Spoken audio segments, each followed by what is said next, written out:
Hey everyone, welcome to my channel. Today I'm going to be showcasing a new LEGO weapon, and it's been about almost a week since I recorded my last video, and I'm really excited and happy to showcase this LEGO weapon. And just by reading the title, yes, it's the LEGO MP7, and here it is. This is my own version of it. I decided to use the full black color scheme again. And yeah, guys, one thing I wanted to mention is that this is my most favorite weapon, and I known this gun since Modern Warfare 3 came out, and since then, it's been my most favorite gun out of all of them. And that's another reason why I wanted to make this gun next. And it turned out great, turned out amazing. So here's a full view of it. It's pretty big. I did go through some measurements and went through websites of the real measurements of the gun. And I could say that this is life size. Um, it's quite a heavy weapon. I'm pretty sure the real life weapon is 4.7 pounds. I'm pretty sure, I'm not sure. But this does weigh quite a lot. My arms get really tired after holding this gun for a while. Sometimes I get used to the weight. And yeah, here's a first person view, the left and right sides.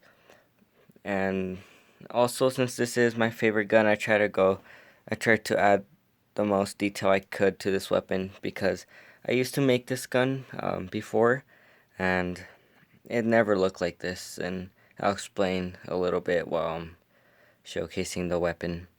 So like I said, here's a first person view. And yeah, guys, let's talk about some details here. So the first thing I want to talk about is the pistol grip, or the handle. And I had to go through many challenges, and those are the right size for my hand so it could be comfortable. Also, I had to find a way to stick the handle to the weapon itself. I needed the right magazine size to go through the handle, and I just wanted the handle to be very comfortable. And at the end, it did turn out nice. The handle can withstand the weight of the weapon. It's quite sturdy, you guys can see here. And yeah, so it is very comfortable, and I added these like slopes in the back right here and some in the front so it could be comfortable for my hand. I also, one challenge that, like I said, I had was the magazine, and I wanted the magazine to be thick enough for it to be the right like fatness. And it's a 2x4 magazine here. I'm gonna take it out, and this is the magazine, and I wanted this magazine to fit through the handle, and also the handle be the right size and comfortable enough for my hand. And at the end, it did turn out great. I'm really proud of the way it turned out. And this magazine is quite simple. It looks similar to the MP5K magazine, and you guys can see here, but the slope on here is more to the bottom, and I added like a little notch right there on the bottom. Also, it has a bunch of these 2x4 bricks stacked up. Basically uses a bunch of them. For the bullet detail right here, I added a Technic yellow piece for the casing. I added a light gray stud right there for the bullet. It's not the real size of the actual bullet that the MP7 uses, but I just added that just for detail so wouldn't look as simple. And I like the way it turned out. Kind of angles to the top right there, just because of this cheese slopes right there. But I like the way it's pretty comfortable. The slope is quite sturdy. I didn't need tape to hold it together. It doesn't really break as often. So that just goes in through there. And you guys can see how like the space looks right there. That just goes in through there. I didn't add a mag release because the magazine can hold itself right there. And one interesting thing that I noticed about it is that when you squeeze the bottom here, it releases the mag by itself. It's not really a feature, it's quite interesting. You guys can see there. But see, it like releases. I don't know why that happens. Usually you'd assume that it would like squeeze and make it tighter, but for some reason it just pushes the mag out. And that was quite interesting. So another thing I want to talk about is the trigger guard. I use the same design as I use on my MP5K, and for some reason this is a lot sturdier and it doesn't break as often. And I'm not gonna complain. It looks nice. It does have like that slanted part right there, I did use a hinge right there to do that like slope part right there. Of course, I have the working trigger, and it uses a rubber band so it could reset. I use this working trigger, same version on all my weapons. I also added the fire selecting part right here, and that white line would be safety. The shorter red line would be semi, and the long red line would be full automatic. And this just selects. Safety doesn't really work just because I couldn't make a way to make it work. This is just for detail. It ain't ambidextrous, which that would be left for left users and all that. I could make it, but I didn't want to. So it's not left user left for left users. It ain't ambidextrous. It's just on the left side. And if we turn it around here, you guys can see here's another detail, which is the bolt catch.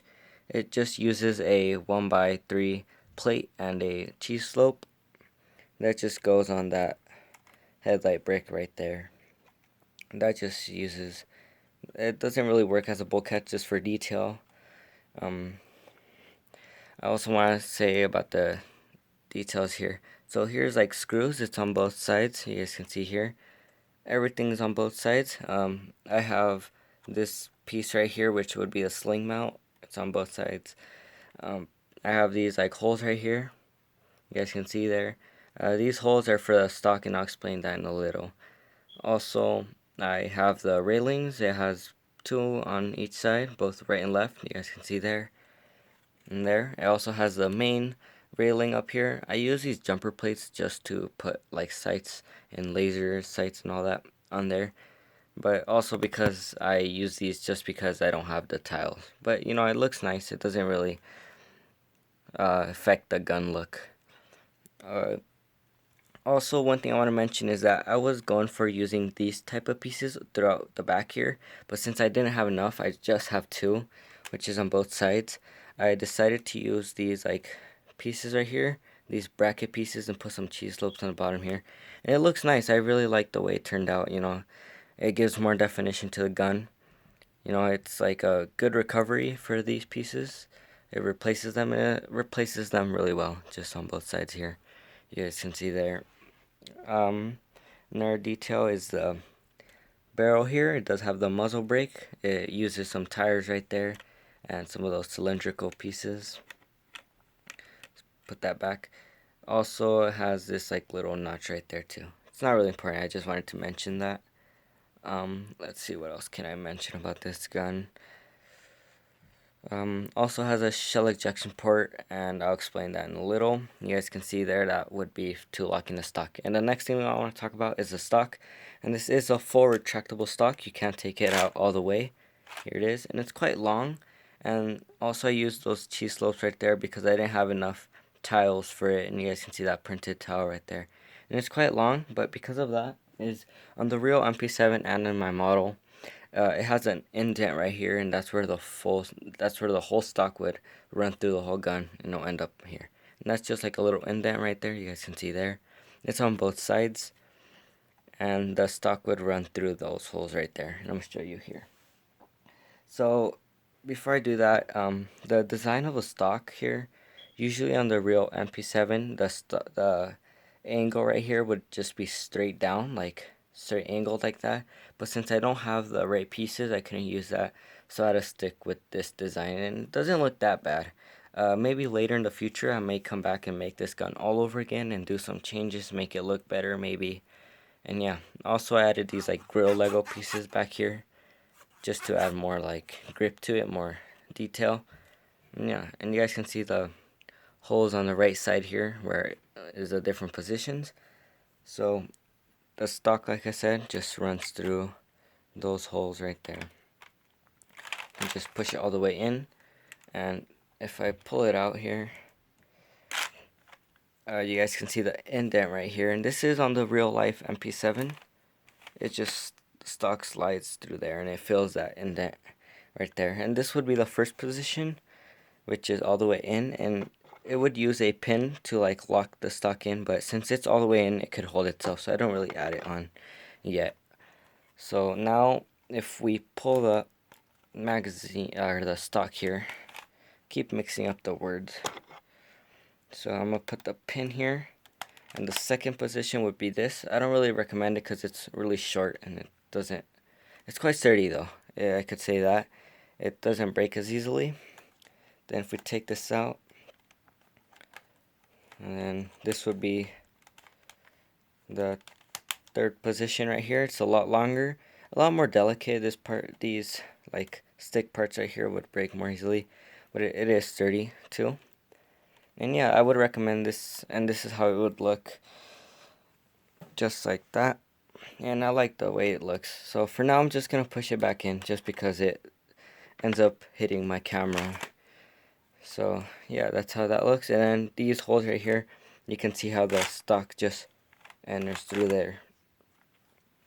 The next detail I want to talk about is the sights, and here's a look down the sights. I'm trying to get it to focus there. Probably won't be able to focus it. There it is, and there's the sights. And at first I never knew that the MP7 had folding sights, but I did implement that to this weapon. You guys can see here, here's the adjustable part. Doesn't really work. The folding stocks though, it uses both on the front and rear sight. It uses those hinge pieces, and you can just fold them like that. And I really fell in love with these sights because they turned out really nice. You guys can see how the front sights were made there, and the rear sights. And here's a look down those sights. You can't really, it's not really focusing. I don't know why though, but you guys can see how that kind of looks right there. But it looks nice. I like the way it turned out. It does flip and it does line up right there, and it doesn't look bad at all. Here's the pistol sights, and then you can fold them back up just like that. Okay, and the next detail I want to talk about is the charging handle and the shell ejection port. And it was quite difficult to connect both shell ejection and the charging handle because the stock basically took most of the space. But it did turn out nice, and it does use rubber bands to reset. You guys can see how that pulls back, and it does pull back 6 studs. You guys can see here, and it's quite nice. You know, it looks very nice. The stock has some detail right there as the real life MP7. You guys can see there. Also, the next detail I want to talk about is the foldable grip. It does have that slanted here. It's almost the same as that. It almost lines up to that, but it does fold with it does lock into place with those studs onto the gun, but it does do that, and it looks nice. Kind of looks like the real look. And I know the foregrip is a lot skinnier than this, but I decided to make it fatter just because I needed the design to look nice. But yeah, here it is, quite sturdy as well. You guys can see there. I couldn't find a way to lock the the grip here in place, but it does work. You guys can hold it like this. And here's the first person view of it.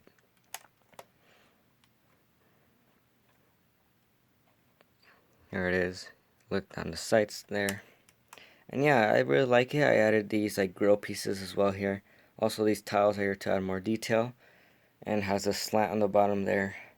And I like the way this thing turned out.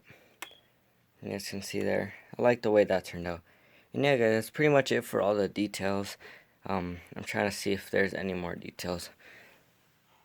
Got the mag here. Here's a normal reloading you would see in the game.